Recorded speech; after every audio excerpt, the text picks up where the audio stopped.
All right. I think I'm live. This is my first time doing this. I'm going to wait and see if anyone pops on.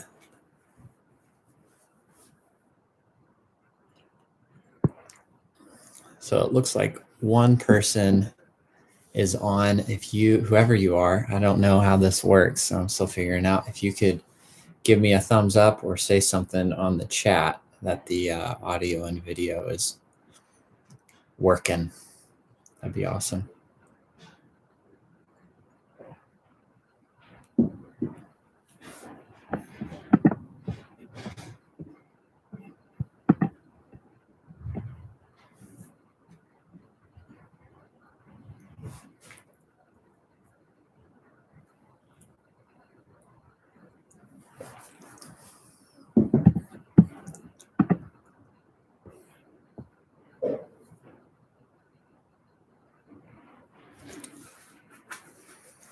All right. Well, probably wait another minute or two, see if anyone pops on time or somewhat early, and then we'll get going.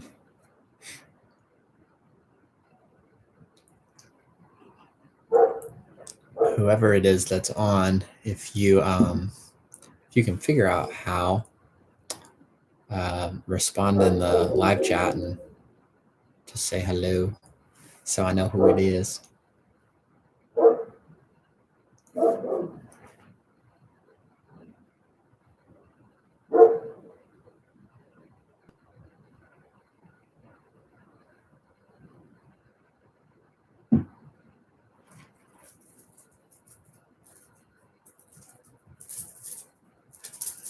All right. Well, let's get going.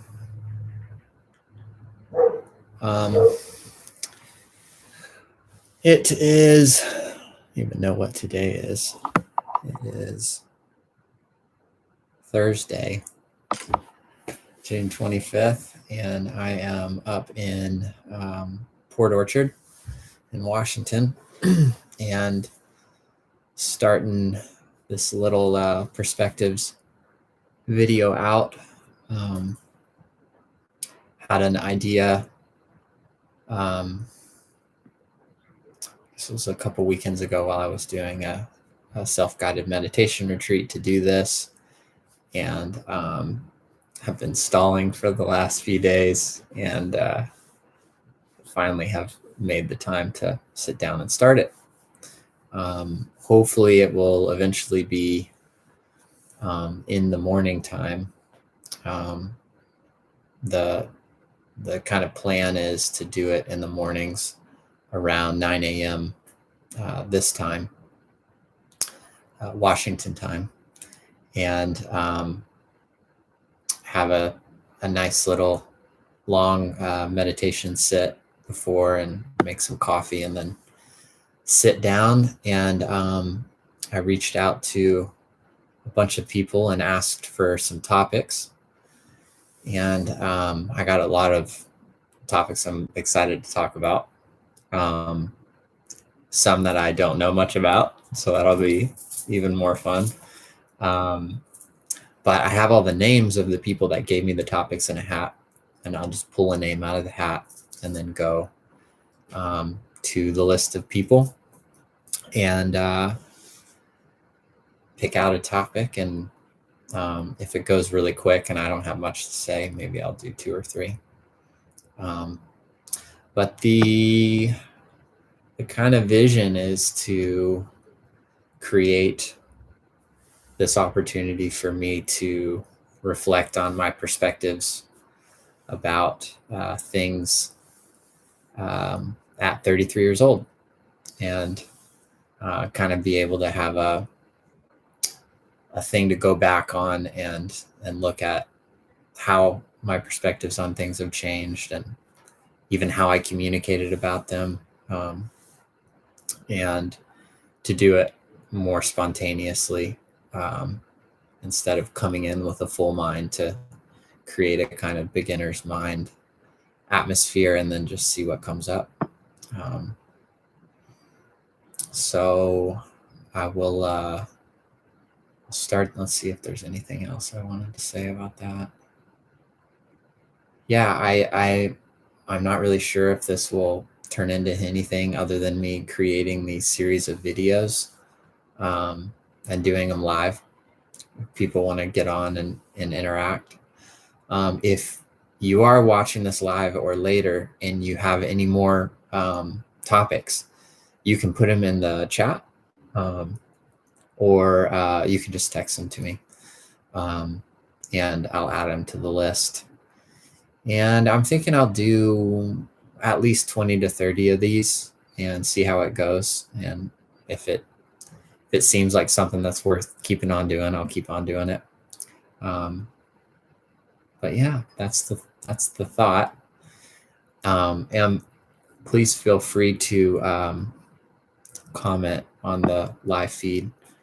And even the few people that are on now, if you could give me a thumbs up or something if the audio and video is still good. I'm going to go back and watch it, but it'd be good to get some feedback. I think I have the chat up here. Let me see. Yeah, still getting used to this whole layout here, but anyways, hopefully you can see me and hear me. I think I got it all. If not, I will I'll run through everything the next time I do one of these, maybe tomorrow morning. We'll see. All right, I'm going to go ahead and draw a name. I guess I should mix it up a little more. Here's the hat. This is Larissa's favorite hat. So she let me use it, which is very nice of her. She's watching TV in the living room while I'm doing this. All right. This one feels good. Let's see who it is. All right, Wes. Let's see what one of the questions Wes asked me, or topics, I guess. I got like kind of questions and topics, which was cool. Some of them were like super specific and like just very, very like specific, and some were like I just, art was one of them, you know. So both are great. I like the specific ones because I feel like I can go into the specificity of it and then also kind of zoom out, and then the opposite with the bigger ones where I can kind of zoom out and run around with it and then maybe zoom in on a couple topics. Okay, how to handle sexual energy. It's funny,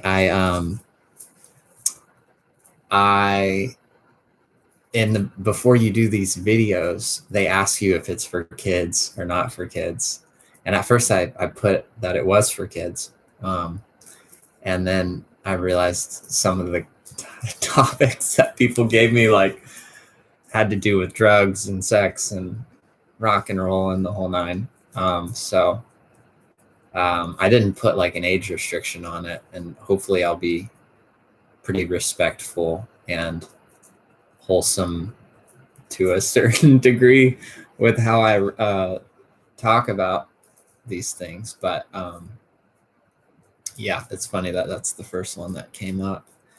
I guess the first thing that I'll say personally on managing, I think it was managing sexual energy. I liked the words that you used, Wes. How to handle sexual energy. The first thing that is important to me, at least at 33, is to do it carefully and to give myself a lot of grace and leniency for getting it wrong and that being okay, and learning. And this is actually, it's really interesting that this is the first thing that I'm talking about, because me and Wes and our friend John Mark have talked about starting a podcast eventually. And this is the first thing we talked about, the three of us, after a few beverages out in Manhattan. And it's just not a conversation that we hear talked about a lot. I think in order to really dive into it, you have to go into some of the like kind of Eastern philosophies like Tantra and all of that, and start really uncovering some lost wisdom behind what it means to kind of manage our sexual energy. But for me, probably the most helpful thing, other than just being really gracious with myself in the process, is starting to create some kind of way to be aware of my energy and my sexual energy, and what it feels like in my body, what happens when I kind of make a choice to hold it in for whatever reason. And specifically, the thing that's been the most, I think, effective is viewing it as actually creative energy.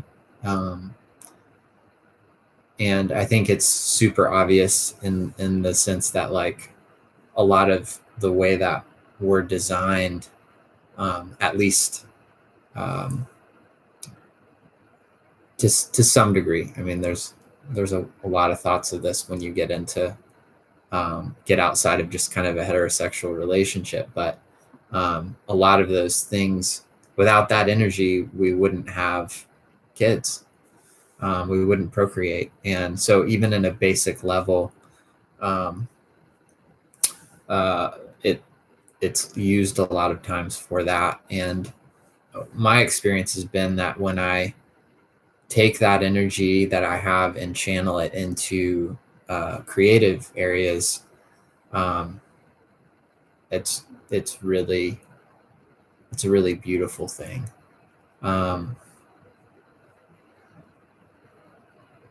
I think when, like,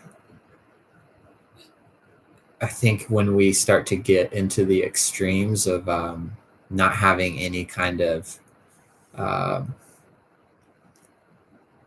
vision or direction for that energy, and we just kind of open it all up and go willy-nilly with it, is when we can kind of get into places where we look back and reflect and be like, I don't know if that was the best choices and decision with how to use that energy. And then also when we start to put like really rigid ideas on, this is the only way that is helpful and fruitful to use that energy. That's when we can kind of get stuck in it. And then even to the extreme of saying it's bad for me to have these sexual desires towards X, Y, and Z. I mean, this is obviously something that comes in different religious traditions, but this is something that me, Wes, and John Mark have talked about a lot because of the evangelical communities we grew up in, where kind of, for all practical purposes, most of the conversation around kind of being a good Christian revolved around not masturbating and not looking at porn and not having sex before marriage. And not that those things are bad or good, but it was just like most of the focus of what it meant to cultivate that lifestyle was so kind of like focused in this really specific area. And then there was, unfortunately, a lot of shame and condemnation that was laid on those places, which has taken us years to deconstruct all of that and kind of exercise a more kind of cultural term for it is more sex positive engagement with our own sexuality. So that would be kind of more on the rigid side, where we create these really fixed views on like it's only productive or constructive if it's pointed in this direction at these certain things. And I think whether we're using that energy to create certain things, or we're using that energy to to grow a sexual relationship or engage in sex in whatever way we're choosing to do that, and whatever our purpose and intention is to do that, we can engage in those activities in a way that is virtuous and skillful. And one example from a creative standpoint would be, I can really be intentional about the effect that my art or creativity is having on the world, and the impact it's having, and be thoughtful about that, and hopefully not to the point of like perfectionism and not even starting anything until we're getting it right, but definitely just more thoughtful and intentional. Like, is what I'm creating helping people? Is it beneficial? What's it doing to me? What's the impact it's having on me? And just being reflective and thoughtful about those things. And then on the reverse side, when I'm engaging in any kind of sexual contact, whether it's with a life partner, someone I'm married to, or someone I'm just meeting and choosing to engage sexually, I can show up in a way that is either like really really respectful and really caring and really conscious, or I can show up in a way that's like super checked out, objectifying the person that I'm with, creating these walls and masks that keep me from being vulnerable, and isn't focusing on this giving and loving attention. So unfortunately, because from a sexual side, because a lot of the cultural conversation is either just have sex with tons of people, or you can only do it this way, and there's a lot of ideas on which way, we've kind of lost the conversation of kind of sexual ethics. And the only time it really comes up is in a movement like the Me Too movement, where we're able to talk about something as basic, that should be as basic as consent. But sex and sexual energy is such a mysterious thing that there's so much more nuance to that energy. I mean, most creative people that are highly, highly creative and just like gifted in those ways and naturally know how to get into that place and flow, when they talk about it and they reflect about it, they use mystical language to communicate about that. So it's something that I think we can, as humanity, we can work on being a lot more intentional with. So that's well, I'm remembering a part of that conversation had to do with actually the way that the energy shows up in our body. And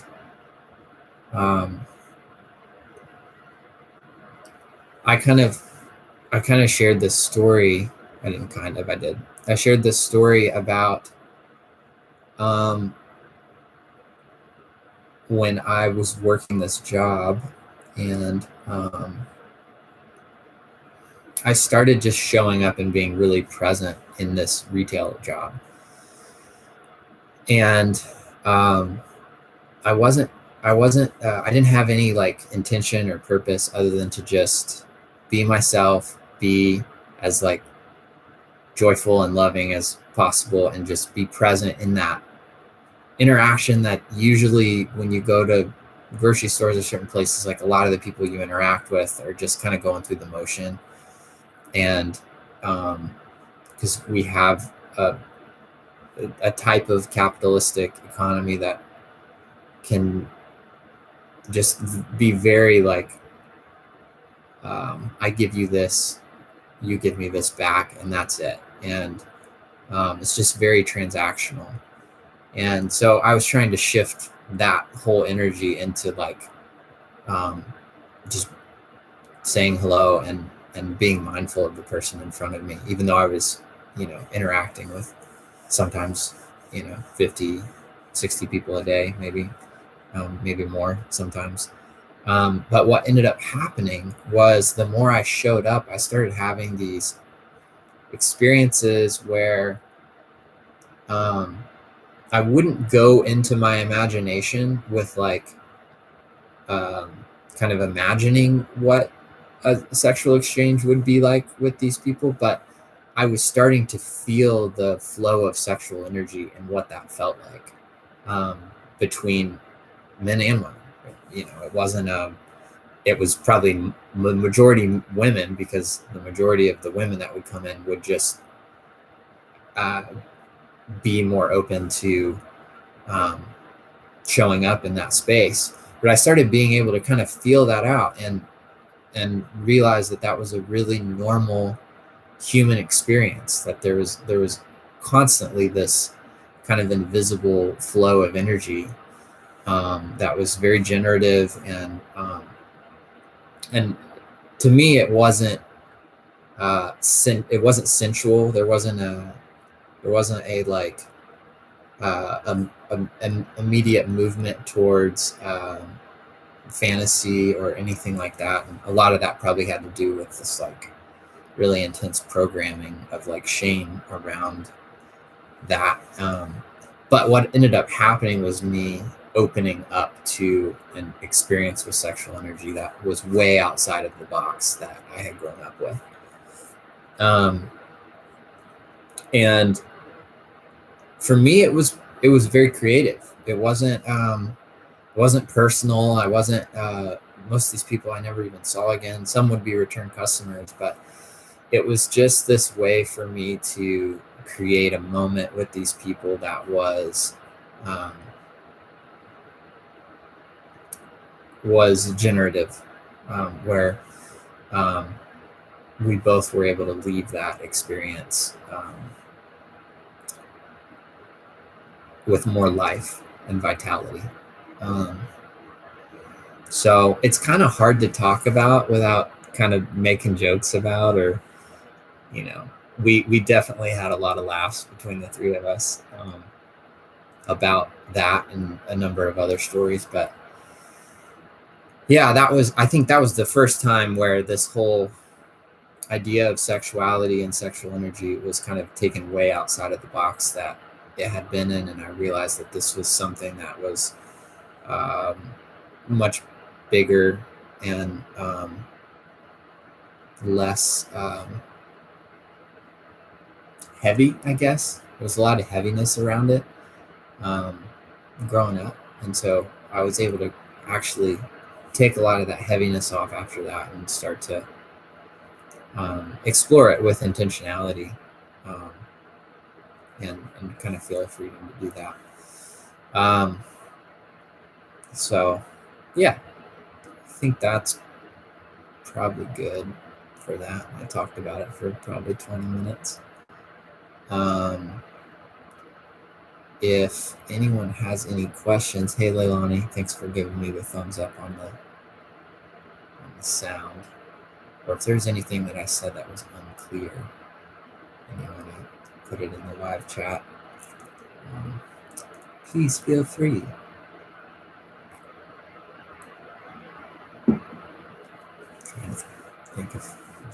else that I feel really compared. Let me read the question one more time. How to handle sexual energy. I mean, the first thing I think of is open-handed. You know, like I was saying, don't just like throw it around. Don't grip it too tight. But you know, I don't think we have a capacity to learn anything good when we're like this, or when we're just, you know, careless. So from a broader, more ethereal perspective, just be open with it, learn from it, observe it, have fun, you know, be mindful, thoughtful, safe. That's how I would handle it. That's how I hope to handle it. And I don't always do a great job. I will say one more thing, and then I'll land the plane here. In the Buddhist community that I kind of found myself in a few years ago, I've gone on and off of living on the first 5 precepts that the monks take. And one of those has to do with sexual misconduct. I actually have them right here. Let's see, what's the language on this one? I undertake the precept to refrain from sexual misconduct. And that one, when I went through a whole class of living on the precepts, and then actually lived on them for pretty strictly for about 4 or 5 months, and worked with each precept. And the way that precept was taught to me was actually through the other 4. So like the first one is not to kill, and you have to go a little bit underneath that and realize that it, you know, you're wanting to live in a way that's not harmful, and so you would engage sexually in a way that's not harmful to you or the person you're engaging with. The second one was not to lie, not to say anything that's not true or try to twist the truth. And so in that standpoint, that would be literally like showing up and being honest and open, and not interacting in a way that's deceitful or manipulative, which we probably all do if we're honest. It's so easy to do. And then let's see, to not take which is not given. Yeah. So, and that has to do with the manipulation too, like be interacting. I mean, this goes to consent, the kind of consent culture that we've created around this, to engage in a sexual context in a way that we're not really taking from that person. We're not using the person to get something, but we're giving of ourselves in that way. And we're not coming into it with an attitude of manipulation or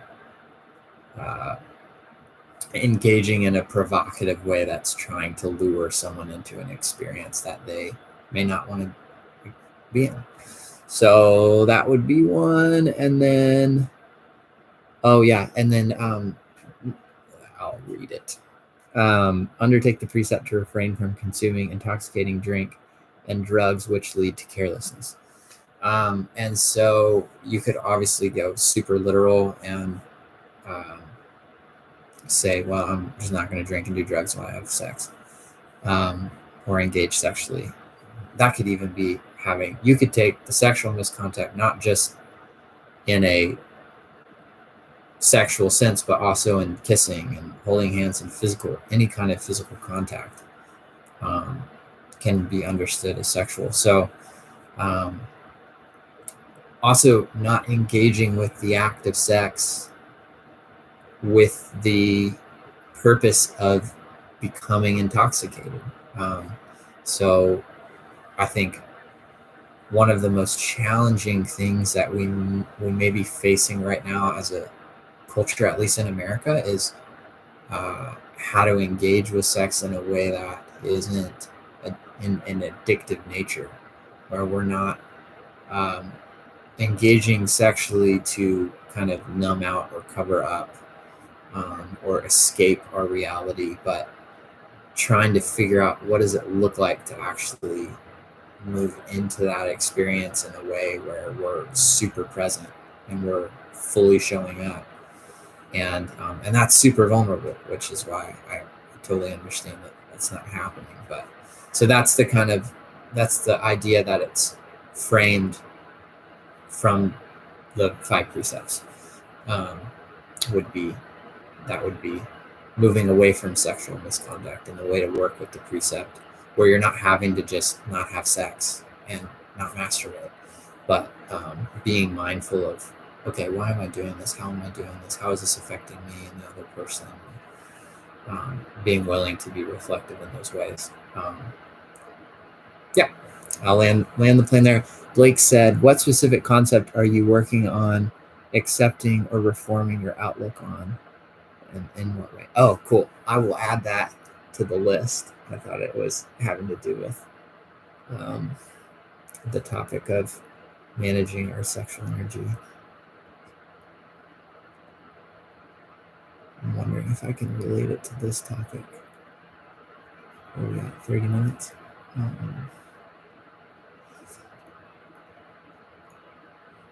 I think as far as this topic is concerned, this is one I will actually like put Blake's name in the hat and add. But I think I'm at a actually really healthy place with not just my thoughts on it, but how I'm engaging with it.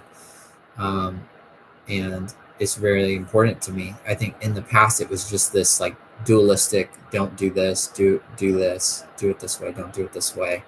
And if you don't, you're going to be disconnected from yourself and God and be full of all kinds of crazy nonsense. And it was a really destructive way to perceive it. So I went through years and years of reforming my outlook on it. And I think I'm, for myself, in a fairly healthy place, and definitely engaging with it in a way where I'm wanting to constantly learn more and understand more. But I think I have a decent ethos on kind of how to engage in this topic. I love that question, Blake. Thank you. Let me make sure I'm not forgetting anything.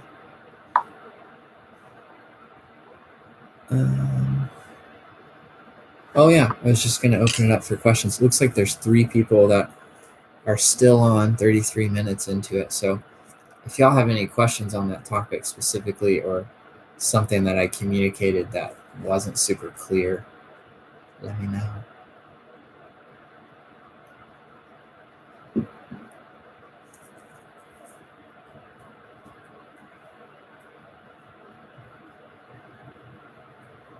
I'm also not sure if that's like 3 people that are watching now, or 3 people total that have watched.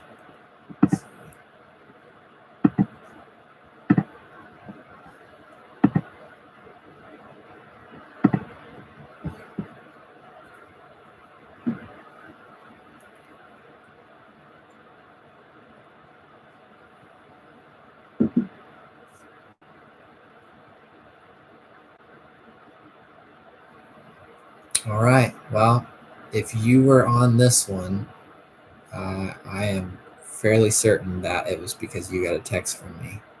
So when I do my next one, which may be tomorrow morning, we'll see. But when I do my next one, you'll get another text from me. And I'll do the same thing I did with this one and create kind of a timer before. Blake said, what literature have you relied on for this topic? Oh, that's a good question.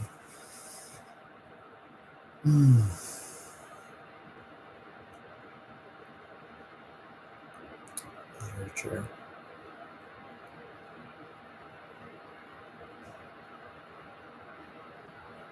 I'm honestly not sure. I think I do better with this stuff with like either having conversations with people that have a certain level of wisdom, like real experiential wisdom, or kind of listening to different people talk about it. But for me, it was this topic, anyways, was very much so something that I started to unravel and unpack and deconstruct and reconstruct without a whole lot of without a whole lot of reading any literature or listening to anyone talk about it. It was actually first some conversations in my early 20s with a friend of ours. I won't bring his name into this because he I don't know that he would want me to talk about it, but it was someone I was engaged with, Blake, that me and you both know in the Christian circles, where it was like, maybe this isn't as black and white as we thought it was. And he was someone that I looked up to and was mentoring me in a lot of ways. And so it was someone that I could kind of process through a lot of gray area with. And he was really